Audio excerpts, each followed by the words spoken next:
नमस्कार, मैं अनुराग त्रिपाठी और आप देख रहे हैं न्यूज़ 7 हिंदी। आज बात उस खबर की करते हैं जिस पर पूरे देश की निगाह टिकी हुई थी। इलेक्शन हुआ और इलेक्शन का जो नतीजा आया उसने साफ तौर पर दिखा दिया कि बीजेपी जिसको कमज़ोर करके आंका जा रहा था बिहार में, वो कहीं ना कहीं बड़ी बढ़त के साथ वापस आई। 89 सीटें बीजेपी के खाते में। बिग ब्रदर कौन? बीजेपी। फिर भी मुख्यमंत्री कौन? नीतीश कुमार। इस सवाल का जवाब पिछले कई दिनों से अटकलों में था, लेकिन नीतीश कुमार जिस तरीके से पहले इस्तीफा देने को राजी नहीं हुए, कहा गया कि ठीक है बाद में दे देंगे, जब हमारी बात आएगी, जब हमारी बात तय हो जाएगी बीजेपी के साथ, फिर वो वापस आ गए। आज उसी ठाट बाट के साथ दिखे। प्रधानमंत्री ने भी वो मौका और माहौल शेयर किया। वहाँ पर साफ तौर पर दिखाई दिया कि प्रधानमंत्री की अगुवाई में जिस तरीके से नीतीश कुमार अपनी धमक के साथ वापस लौटे हैं, लोगों के बीच भी खासा उत्साह नजर आया। तो क्या नीतीश कुमार अगले 5 साल इसी तरीके से बिहार की जनता के बीच लोकप्रिय बने रहेंगे? क्या है उनका भविष्य? आज जानने के लिए हमारे साथ हैं अंकित। अंकित, आप बताइए कि किस तरीके से नीतीश कुमार ने ये कुर्सी कुमार की दौड़ जो है वो फिर से अचीव कर ली है, क्या लगता है आपको? सर, नीतीश कुमार को समझना किसी के बस की बात नहीं। वो लोग कहते हैं चाणक्य ये है वो है। मेरे पर्सपेक्टिव से Nitish Kumar he is the real Chanakya of Indian politics. आप सोचिए सर, 2002 से 2025 तक लगातार मुख्यमंत्री बने रहना, बनना, उतरना, फिर बनना, ये कोई आम इंसान या कोई और किसी प्रदेश का मुख्यमंत्री तो कर नहीं पाया अभी तक। तो मैं समझता हूँ मेरे पर्सपेक्टिव में he is the real Chanakya. जहाँ तक कि कल बात हो रही थी कि स्पीकर का पद खींचातानी पे बना हुआ था, उस पर भी आज भाजपा ने अपनी मोहर लगा दी। स्टिल मैं अभी भी यही कह रहा हूँ, असली चाणक्य नीतीश कुमार ही है इंडियन पॉलिटिक्स के।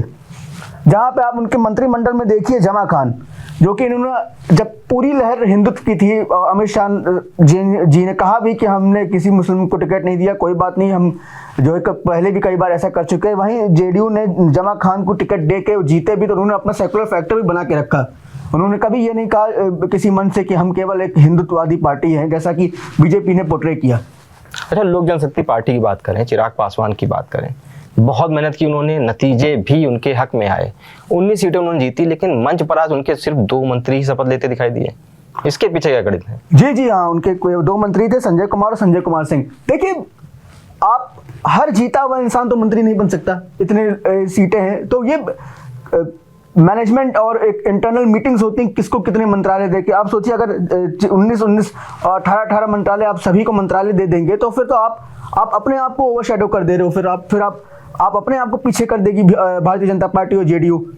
जहां तक कि सर, जब 8 मंत्री होने के बावजूद मुख्यमंत्री जब बन गए नीतीश कुमार, तो कहीं ना कहीं बीजेपी ने अपने आप को पीछे करना ही पड़ा कि चलो ठीक है, बड़े भाई हैं, सब हैं, लेकिन मुख्यमंत्री नीतीश कुमार ही बनेगा। अरे, बीजेपी के पास अमित शाह जैसे चाणक्य हैं, क्या उनकी सोच रही होगी क्यों उन्होंने नीतीश कुमार को बना दिया सीएम, जबकि उनके पास इस बार मौका भी था कि वो सीएम की कुर्सी पर अपना कोई कैंडिडेट उतार सकते थे, फिर पीछे क्यों हट गए? देखिए, सैक्रिफाइस और कॉम्प्रोमाइज, ये भी 2 बहुत बड़े शब्द हैं भारतीय राजनीति में। कहीं ना कहीं आपको कुछ ना कुछ पाने के लिए आपको पीछे होना ही पड़ता है कभी ना कभी। आप हर बाजी नहीं जीत सकते, ये तो आज पता चल ही गया कि आप हर बाजी नहीं जीत सकते। आपको कहीं ना कहीं पीछे होना ही पड़ेगा। अगर आप गठबंधन में हैं तो कहीं ना कहीं आपको पीछे होकर गठबंधन का धर्म निभाना ही पड़ेगा। अच्छा, 2020 की बात करें, तब लगता था नीतीश कुमार चूक गए हैं, क्योंकि ना तो उनकी इतनी तादाद में सीटें आई थी, लेकिन इस दफ़े जो 85 सीटें वो जीत ले गए। इसके पीछे क्या और रीजन हो सकते हैं? क्योंकि हम लोग पिछले काफ़ी वक्त से इस पर आपस में बातचीत कर रहे हैं या नई चीज़ें निकाल रहे हैं, जो भी आकलन कर रहे हैं। और क्या फैक्टर्स देखते हैं आप, किस तरीके से नीतीश कुमार ने जंग जीती है? देखिए, 2020 की बात करें या अभी की बात की, बड़े भाई कभी नीतीश नहीं बने। बड़ा भाई हमेशा उस टाइम राजद थी, इस बार भारतीय जनता पार्टी है। लेकिन गौर करने वाली बात ये थी कि जो विपक्ष है, आरजेडी और इंडिया गठबंधन, वो इस बार उनकी संख्या ये हो गई कि उनको लीडर ऑफ अपोजिशन बस केवल खैरात में मिल गया है। जबकि उम्मीद ये थी कि फाइट टफ होगी, आमने सामने का टक्कर होगा। तो आपको क्या लगता है, कहाँ ये फैक्टर हुआ कि 2020 में सबसे बड़ी पार्टी राजद थी और आज ये स्थिति हो गई कि उनको बस एक एलओपी लीडर ऑफ अपोजिशन खैरात का बना दिया गया? हाँ, देखिए अंकित, सबसे बड़ी बात तो ये है कि आरजेडी का जो फैमिली ड्रामा है वही खत्म नहीं हो रहा है। परिवार में ही इतने बट गए हैं कि भाई तेज प्रताप अलग जा रहे हैं, और आपने भी देखा कुछ दिनों पहले उनकी बहन का भी जिस तरीके से वो सब मीडिया के सामने आई, उन्होंने भी कह दिया कि जो पारिवारिक कलह है वो खुलकर नहीं फूट के सबके सामने आ गई। तो पहले से यही लोग एकजुट नहीं हो पाए। दूसरी बात, इनके सलाहकार थे, उन पर लगातार उंगलियां उठती रहीं। इनके जो सबसे बड़े सहयोगी थे राहुल गांधी, वो उस उत्साह के साथ दिखाई जरूर दिए 2 महीने पहले तक, जब तक वोटर डे नहीं आया, उसके बाद वो अचानक सीन से गायब हो गए। तो उसका जो बड़ा नुकसान है वो आरजेडी आज उठा रही है। आरजेडी अपने फार्मूले नहीं बता पाई है, फार्मूला ये नहीं बता पाई कि भाई हम आपको नौकरियां दे देंगे, हर परिवार में एक एक को नौकरी बांट देंगे, सरकारी नौकरी दे देंगे। वो नौकरियां लाएंगे कहाँ से, वो पैसा आएगा कहाँ से? हर घर को, जो हर जीविका दीदी की बात कर लें तो उनको 30-30 हज़ार रुपये दे देंगे अगर 14 जनवरी तक हम आ गए आते हैं सरकार में।